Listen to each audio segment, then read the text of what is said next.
वो कर सके और आम आदमी के चेहरे पे जो खुशी दिख सके।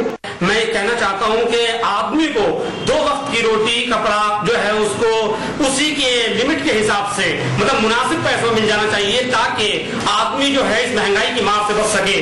आम बजट पेश हो रहा है, उसमें सबसे ज्यादा जरूरी है कि महंगाई ना हो, क्योंकि आम जनता महंगाई की वजह से पिस रही है। उसके पास एक अमीर अमीर होते जा रहे हैं और गरीब गरीब होते जा रहे हैं। उनके पास खाने को नहीं है, पीने को नहीं है, पहनने को नहीं है। और जो अमीर लोग हैं वो इतने अमीर होते जा रहे हैं कि उनके जितने छापे पड़ते हैं, कुछ भी होता है, पेट्रोल पंप बढ़ रहे हैं, पेट्रोल के रेट रोज दिन ब दिन बढ़ते जा रहे हैं।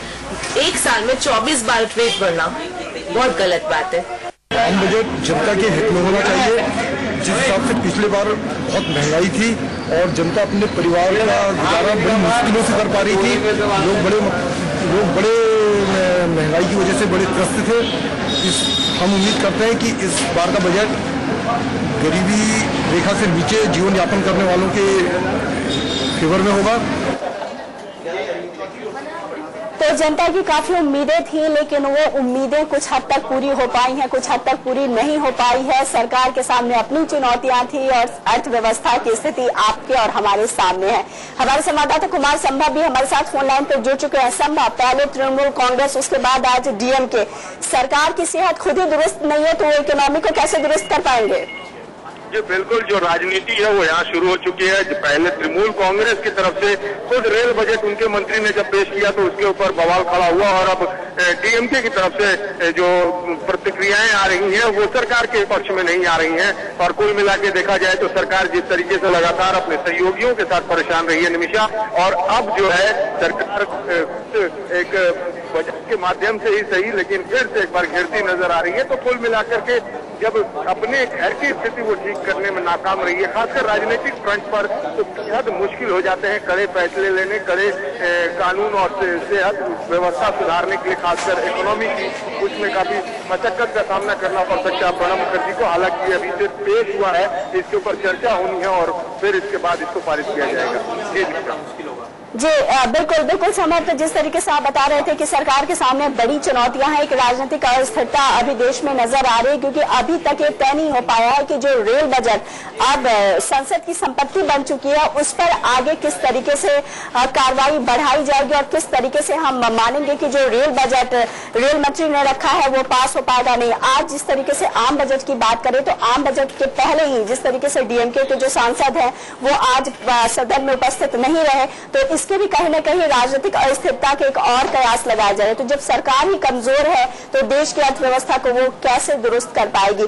लगातार हमारे एक्सपर्ट और एक गृहिणी भी हमारे साथ मौजूद है। अर्चना जी, कुछ भी सस्ता नहीं हुआ आपके लिए। ब्यूटी पार्लर जाएंगी वहां भी आपके खर्च बढ़ेंगे, जेवर खरीदेंगी वहां भी खर्च बढ़ेंगे, घर में बच्चे कहेंगे कुछ नया बनाओ तो आप उसे झिड़क देंगी, पति से भी प्यार भरी बातें नहीं करेंगे और ना वो आपको सैर सपाटे के लिए ले जाएंगे। तो अब आपके पास क्या रास्ता बचता है? कुछ रास्ता नहीं बचता, घर में बैठो और चुप रहो, दाल रोटी खाओ बस चुपचाप। दाल भी आजकल इतनी महंगी हो गई है कि उसको भी पानी मिला के खाना पड़ेगा कि ज्यादा पानी हो दाल कम हो, इसी तरह हमें मेंटेन करना पड़ेगा। जी तो जी क्या माना जाए Kapil ji? The main platform on which the budget is going to distribute benefits to the people of India. I think the finance minister has made that quite clear that the report of the Aadhaar committee bringing 40 crores additional numbers has been accepted, and therefore I think there may be controversies, and there are controversies in this sort of things all over the world, but we have, I think, begun well, and we will use the modern technological devices to cut out wastage and leakages in the delivery mechanism for various public sector services. On fertilizer, there was the nutrient-based subsidy for phosphates and potassium. It was not extended to urea. As a result, there was a huge excess demand in this last rabi season for urea instead of the other two.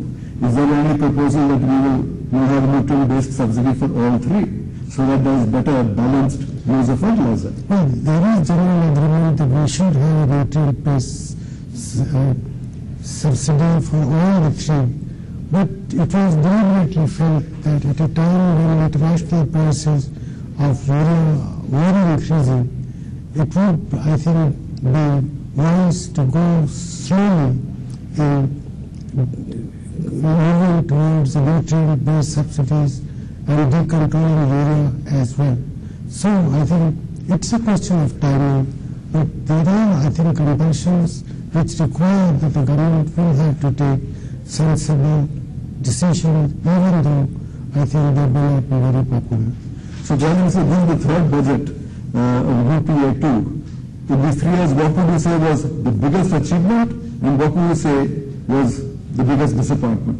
Well, the biggest achievement was that we were able to protect the growth rate of the economy much better than most other countries. That even though our growth rate this year will be low compared with the past, even then it is something which is very favorable when we look at what's happening in the rest of the world. We are still in the league of front runners in the growth movement. And the fact that we were able to protect the growth rate, that in the year 2008-2009 the growth rate fell to 6.5%, but it reverted to 8.4% next year, 8.4% year after that. This year, again, it has slipped, but the challenge is to get it back to the path of 8 and 9%, and that's the task that this government has set for itself. So from this budget now, can we have a slogan on which the Congress can go for the next state election and then the general election? Well, I think the budget is an instrument, an important instrument of macroeconomic policy, and foster equitable, sustainable, and more inclusive growth is the economic policies that our government under our leadership has put before the country. That's the challenge. How we ensure that the economy moves on to a faster, sustainable, and more inclusive growth path. Thank you, Prime Minister.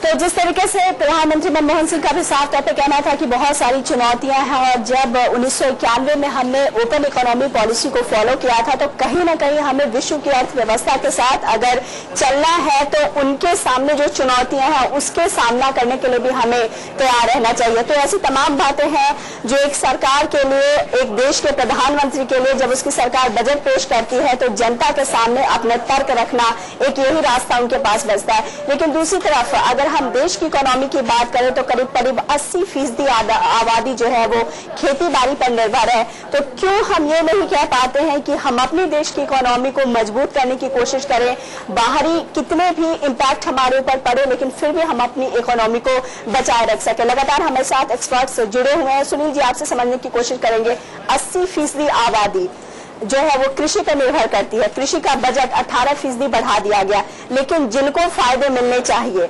विश्व कीर्तिमान बना लिया है आलू के उत्पादन में बिहार ने। पंजाब और उत्तर प्रदेश के भी हमने हालात देखे कि सड़कों पर आलू फिक गया। जिस तरीके से ऑस्ट्रेलिया में, मलेशिया में या दूसरी कंट्रीज में खेतों के साथ इंडस्ट्री जुड़ी हुई है, हमारे यहाँ क्यों नहीं? ऐसा है कि इसमें सबसे बड़ा पॉइंट अभी जो दिमाग में आता है, कृषि एवं अनुसंधान केंद्र, वो योजना अगर जो भारत सरकार लागू करे तो हर विलेज में जहाँ पर कि कृषि का उत्पादन बहुत अच्छा है वहां पर ये अनुसंधान केंद्र लगाए जाए, वैसे छोटे ही सही, और वहां का कंट्रोल, वहां की जो रेगुलेशन है वो उस अनुसंधान केंद्र के द्वारा चलाई जाए। तो मैं समझता हूं कि वो जो लोकल एरिया है वो अपनी कृषि के उत्पादन की सलाह उनसे ले और वो फ्री सलाह मिले, क्योंकि पैसे की तो कोई कमी है ही नहीं, बजट बढ़ा ही दिया गया है। तो उस बजट में वो प्रावधान करें कि वो अनुसंधान केंद्र बनाए और उनसे सलाह लें, तो प्रोडक्शन भी बढ़ेगा, क्वालिटी बढ़ेगी, और उनके जो पेटेंट्स हैं कृषि अनुसंधान के, कृषि के उत्पादन के जो पेटेंट्स हैं वो पेटेंट्स रजिस्टर करवाए जाए और उसको डायरेक्ट बेनिफिट कुछ हद तक किसानों को दिया जाए, तो हमारी जो बदहाली है किसानों की वो इम्प्रूव होगी, किसान भी खुश रहेंगे और जो इंटरमीडिएटरी एजेंसीज हैं वो ऑटोमेटिकली कुछ हद तक कम होंगी। जी कपिल जी, हमने सब्सिडी की बात की और सब्सिडी के नाम पर हम लगातार जो कंपनीज हैं उनको भी फायदा देते रहते हैं, लेकिन बहुत सारा फायदा उसको किसानों को नहीं मिल पाता है।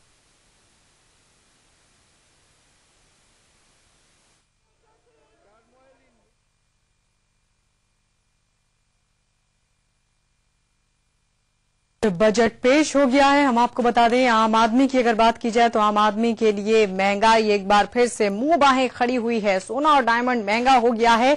इसके अलावा जो बातें इस बजट में कही गई हैं उसके मुताबिक हम आपको बता दें, लग्जरी के जो सामान है, लग्जरी के जो चीजें हैं वो महंगी कर दी गई हैं। इसके अलावा टैक्स को लेकर सबकी निगाहें लगी हुई थी कि टैक्स में कुछ हद तक राहत मिलेगी, लेकिन ये राहत तो बहुत ही थोड़ी सी मिली है। 1,80,000 पर कोई आयकर देने का बात पिछली बार कही गई थी, लेकिन इसको बढ़ाकर, हालांकि उम्मीद थी कि इसको बढ़ाकर 3 लाख तक किया जा सकता है, लेकिन 2 लाख तक ही किया गया। यानी 2 लाख जिनकी कमाई है, 2 लाख कमाई वाले लोगों को अब टैक्स नहीं देना होगा। इसके अलावा 2 से 5 लाख तक की जिनकी कमाई है उन्हें 10% तक का टैक्स देना होगा। इसके अलावा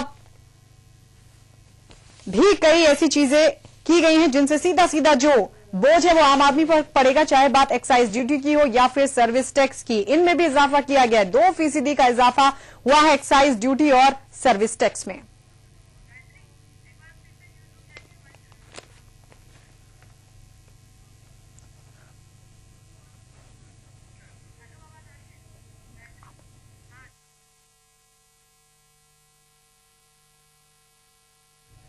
और इस बजट का क्या कुछ असर है, इस पर चर्चा के लिए हमारे साथ न्यूज रूम में निमिषा मौजूद है और उनके साथ हैं खास मेहमान। सीधे आपको लिए चलते वहीं।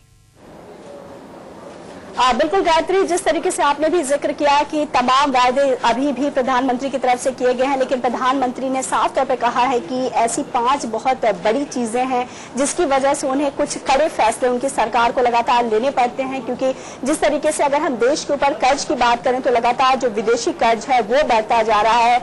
अगर हम पूरे विश्व की बात करें तो पूरे, चाहे वो अमेरिका हो, यूरोजोन हो, सारी अर्थव्यवस्थाएं कहीं ना कहीं लड़खड़ा रही हैं और उसका असर भारत के ऊपर भी पड़ रहा है, क्योंकि हमने ओपन इकोनॉमी पॉलिसी को फॉलो किया हुआ है। और अब एक बड़ी सिंपल सी बात हो जाती है कि अब हम अपने आप को अमीर बनाना चाहते हैं या दुरुस्त करना चाहते हैं, तो इसके लिए जरूरी है कि हमारा पड़ोसी भी अमीर हो, दुरुस्त हो। क्योंकि अब वो कंसेप्ट नहीं है कि हम दूसरे को गरीब दिखा के अपने आप को अमीर बना ले, क्योंकि सारी इकोनॉमी एक दूसरे पर है, निर्भर है। और अगर हमारे खरीदार ही नहीं होंगे तो हमारे उत्पादन का क्या मतलब रह जाता है।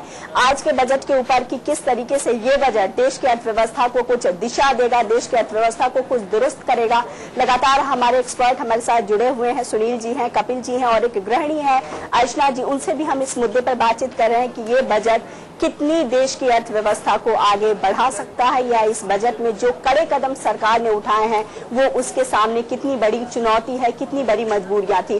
कपिल जी, जिस तरीके से अभी प्रधानमंत्री ने भी कहा कि जो अंतर्राष्ट्रीय बाजार है वहां पर कच्चे तेलों की जो कीमतें हैं लगातार बढ़ रही है, तो हो सकता है देश की जनता को आने वाले दिनों में पेट्रोल के बढ़े हुए दाम झेलने पड़ सकते हैं। लेकिन दूसरी बात वही एक अच्छी इस बजट के माध्यम से हमें देखने को मिली है कि जो कोयला है, जो हमारे यहाँ एनर्जी का एक बहुत महत्वपूर्ण सोर्स है, उसकी कीमतें कम होंगी। तो क्या उम्मीद लगाई जाए कि कोयले से हम एनर्जी उत्पादन में कुछ और अच्छा कर पाएंगे? देखिए, मुझे भी लगता है कि कोयले की कीमतें कम होती हैं, तो कोयला एक ऐसा पदार्थ है कि जो कि अमूमन हर एक मैन्युफैक्चरिंग हाउस में यूज होता है। तो अगर कोयले की दाम कम होती है तो जो डेली चीज में यूज होने वाली कमोडिटीज हैं, fast moving consumer goods, FMCG sector जो हम बोलते हैं, तो वहां तो असर पड़ना ही चाहिए। और उसके अलावा इसका सर्कुलर इम्पैक्ट पॉजिटिव होना चाहिए कि एक चीज जिसकी आप अच्छा करते हैं तो इकोनॉमी क्योंकि कनेक्टेड है, तो आज अगर कोयले का दाम कम होता है तो उससे बनने वाली सारी चीजें ऐसी हैं, उनको भी कहीं ना कहीं डेफिनेटली असर देखने को मिल सकता है आने वाले समय में।